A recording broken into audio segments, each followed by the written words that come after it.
अब वो फूल की माला क्या डालेंगे हम, जूतों की माला से डालेंगे। डामर पे अगर पानी रुकेगा तो डामर उखड़ेगा। नक्शे पास जरूरी हुए, लेकिन यहाँ का कंटूर प्लानिंग कभी नहीं हुआ। अगर जनता की नहीं सुनोगे तो जनता तुम्हारी भी नहीं सुनेगी और आने वाला समय बड़ा कठिन रहेगा। तो फिर एक साल जो मुख्यमंत्री रहता है उसके ऊपर सारी जिम्मेदारी डाल देते हैं, फिर बोलते हैं कि भाई एक साल में क्या हो पाएगा। सभी हैं, बीजेपी वाले भी हैं, कांग्रेस वाले भी हैं, यूकेडी वाले भी हैं। जहाँ ज़्यादा जब नेता हो जाते हैं तो उन सड़कों का हाल खराब ही हो जाता है।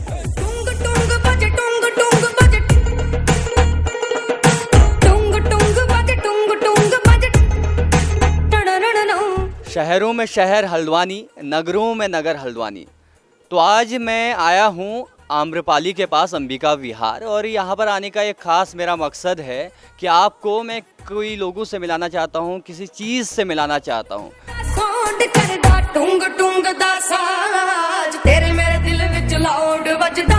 मैं आज आपको मिलाने वाला हूँ हल्द्वानी के एक पहलवान से। उस पहलवान का नाम है गड्ढा पहलवान।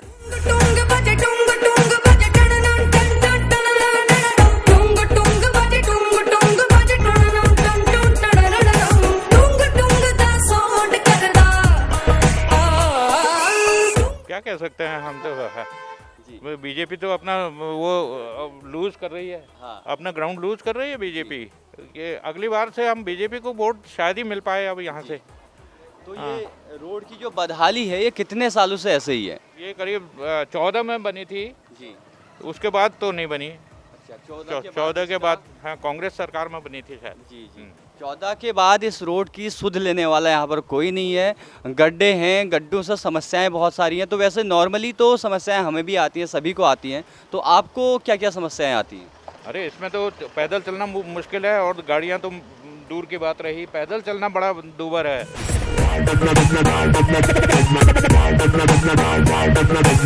सरकार जैसे मैंने पहले भी कहा कि एक मूकदर्शक बन के हमारे सामने रहती है, चुनाव के समय आती है। तो जब अब चुनाव आएंगे सर, मैं आपका शुभ नाम जानना चाहूँगा। वंचित जोशी, केंद्रीय उपाध्यक्ष उत्तराखंड क्रांति दल से। क्या बात है, यूकेडी के हमारे पास केंद्रीय उपाध्यक्ष भी मौजूद हैं। तो सर जब अभी आएगा, चुनाव का समय आएगा, तो नेता आपके बीच में आएंगे, वोट मांगने आएंगे, तो कैसे स्वागत करेंगे उनका? देखिए ऐसा है, हल्द्वानी शहर में नेता प्रतिपक्ष यहीं रहती हैं जी। और हमारे मेयर साहब जो हैं वो बीजेपी के हैं। दोनों लोग होने के बावजूद, एक प्रतिपक्ष नेता हैं, एक बीजेपी जिनकी सरकार है वो उनके मेयर हैं, दोनों के होने के बावजूद हल्द्वानी की दशा और दिशा बहुत ख़राब चल रही है। सड़कें आप भी देख ही रहे हैं, आपका जो मुद्दा है गड्ढा पहलवान, तो उसी मुद्दे पर देखिए यहाँ की सड़कें, अंबिका विहार की सड़कें हों या पूरे हल्द्वानी शहर की सड़कें ले लीजिए आप, जो उनके खासम खास हैं, नेताओं के खासम खास हैं, उनके यहाँ तो सीमेंटेड रोड जारी है। लेकिन जो नेताओं के खासम खास नहीं है उनके यहाँ सड़कें गड्ढे हैं। और जिस तरीके से हल्द्वानी में आप देख रहे हैं गड्ढे हैं, सड़कें हैं, अस्पताल की सुविधाएं बिल्कुल बहुत बुरी हालत हैं, और जिस तरीके से हमारे यहाँ पे एक्सीडेंट दुर्घटना होने का खतरा रहता है, और भी बहुत से पीने के पानी की पाइपलाइन डल रही है। अभी देखिए कितने गड्ढे हैं और उन पाइपलाइनों में जो है गड्ढे बना के छोड़ दे रहे हैं, और उन पाइपलाइनों में पानी आएगा इसका भी कोई भरोसा नहीं है। तो ये जो चुनावी जो मुद्दे हैं, जो चुनावी साल आने वाला है, तो इसलिए ये जो सारे काम हो रहे हैं ये चुनाव के लिए हो रहे हैं। जो भी घोषणाएं हो रही हैं, चुनावी घोषणाएं हो रही हैं।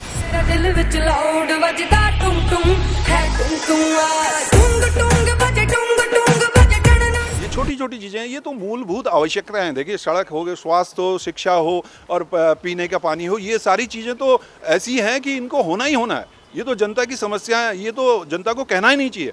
ये चीज़ें तो सरकार को खुद सोचनी चाहिए कि ये तो मूलभूत आवश्यकताएं हैं और इन मूलभूत आवश्यकताओं को पूरा करना सरकार का काम है, कर्तव्य है। सरकार इसीलिए चुनी जाती है। मुख्यमंत्री चेंज हो गए हैं, क्या वो इन नगरों को, इन सड़कों को देखेंगे? क्या एक साल में कुछ चीज़ें परिवर्तित होंगी? हमें तो लगता है जितने नेता हैं, चाहे बीजेपी है चाहे कांग्रेस है, दोनों एक ही थैली के चट्टे बट्टे हैं। ये कोई भी आ जाए, ये सड़कों का हाल ऐसे ही रहना है। और अभी इतनी ज़्यादा हालत ख़राब है, कई एक्सीडेंट हो गए हैं यहाँ सड़कों में हमारे। और ये जो पेयजल योजना, अमृत योजना डाली जा रही है, इसमें मेन ये गड्ढे छोड़ के खुले छोड़ जा गए हैं, इससे कई एक्सीडेंट हो गए हैं यहाँ पे। तो इसको जल्दी से जल्दी इसको ठीक किया जाए। बिल्कुल। और मैं जो हमारे सड़कों का नियम है कि अगर कोई पाइपलाइन खोदी जाती है, कोई पोल खोदा जाता है, तो विद इन 3 मंथ्स उन गड्ढों को भरना भी उसी ठेकेदार की या उसी विभाग की जिम्मेदारी होती है, सीवर को छोड़ के।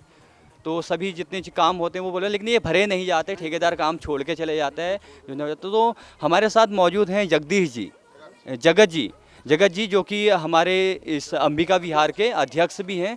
तो सर आपने इसकी सूचना, जैसे कि हमने भी सर से बात की तो उन्होंने बोला कि आपने ये सूचना आगे दी, लेकिन क्या कार्यवाही उस पर हुई? वो मेरी फाइलें मेयर साहब को लिखते हुए, एग्जीक्यूटिव इंजीनियर पीडब्ल्यूडी को लिखते हुए, एग्जीक्यूटिव इंजीनियर जल निगम को लिखते हुए, और सांसद जी को मैं ये महोदय सांसद जी को भी बताया, और यहाँ के लोकल विधायक जी को भी बताया कि हमारी रोडों की जो हाल है, पानी की लाइनें जो बिछ रही हैं। बीजेपी सरकार का वही मोदी जी का नारा हुआ करता था, सबका विकास और सबका साथ सबका विकास, वो नारा कहाँ चले गया? सबका विकास तो हो नहीं रहा है। सड़कों की हालत आप देखिए, अंबिका विहार जिसको पॉश कॉलोनी कहते थे, आज यहाँ गड्ढा युक्त है, गाड़ियाँ जाती हैं तो टक्कर लग के लोगों को लगती है, बच्चे निकल नहीं सकते, बुढ़े बुजुर्ग निकल नहीं सकते, और ये पूरा ये हाईवे हो गया। चुनाव नज़दीक आएंगे और नेता आपके पास आएंगे, तो कौन से फूल की माला उनके गले में डालने वाले हैं आप? अब वो फूल की माला क्या डालेंगे, हम जूतों की मालों से डालेंगे। तो आपका इन गड्ढों के प्रति कितना लगाव रहा है? देखो, गड्ढों की समस्या केवल इसी कॉलोनी की नहीं है। आप अगर और भी कॉलोनियाँ देखेंगे, सब जगह यही समस्या है। क्योंकि ये सरकार जो है, जो मूलभूत आवश्यकताएं हैं जैसे बिजली, पानी, सड़क, शिक्षा, उस पर बहुत ज़्यादा फोकस कर नहीं रही है। तो ये अपनी नाकामियों को छुपाने के लिए क्या करते हैं कि ये कांग्रेस ही, बीजेपी भी वही काम कर रही है कि 4 साल में जब देखते हैं हम चुनाव आने वाला है तो अपना मुख्यमंत्री बदल देते हैं। ठीक है, तो फिर 1 साल जो मुख्यमंत्री रहता है उसके ऊपर सारी जिम्मेदारी डाल देते हैं, फिर बोलते हैं कि भाई 1 साल में क्या हो पाएगा। मतलब 4 साल की नाकामियों को ये छिपाने के लिए मुख्यमंत्री का क्या कर देते हैं, बदलाव कर देते हैं। देखिए 2016-17 में ये सड़कें बनी हैं। सड़कें रोज़ाना नहीं बना करती। देखिए ना, मैं राजनीतिक व्यक्ति हूँ, सड़कें रोज़ाना नहीं बना करती। और जहाँ तक लोग टैक्स देने की बात रोते हैं, तो घर की कामवाली को 300 रुपये देते हैं, वहाँ जब 300 रुपये टैक्स लगता है तो उसके लिए हम माफ़ कराने चले जाते हैं कि भाई इसका टैक्स थोड़ा सा म्युनिसिपल बोर्ड का कम कर दो। तो सुविधाएं हमें, लाइट भी चाहिए, वो भी चाहिए, तो ये सब बातें तो छोड़ दीजिए। फैक्ट ये है कि जो सबसे बड़ी परेशानी ये है कि जब यहाँ हैवी ट्रैफिक चलेगा तो ये सड़कें कॉलोनी के हिसाब से बनी हुई सड़कें हैं। जब हैवी ट्रैफिक चलेगा, नेचुरली इस पर अर्थ प्रेशर आएगा और सड़कें टूटेंगी। तो जब से ये सब शुरू हुआ है तब से सबसे ज़्यादा ख़राब हालत तब से हुई है। इससे पहले जो सड़कें बनी थी, कहीं पर सीमेंटेड है, जहाँ के हिसाब से बनी, और बड़ा अच्छा चल रहा था, इसमें कोई परेशानी नहीं। लेकिन एक तो बारिश आना, वहाँ का पानी सीधा, रोड का पानी सीधा इधर आता है। डामर की सड़क बनेगी, उसके ऊपर अगर पानी आएगा तो डामर की सड़क कभी नहीं रुकेगी।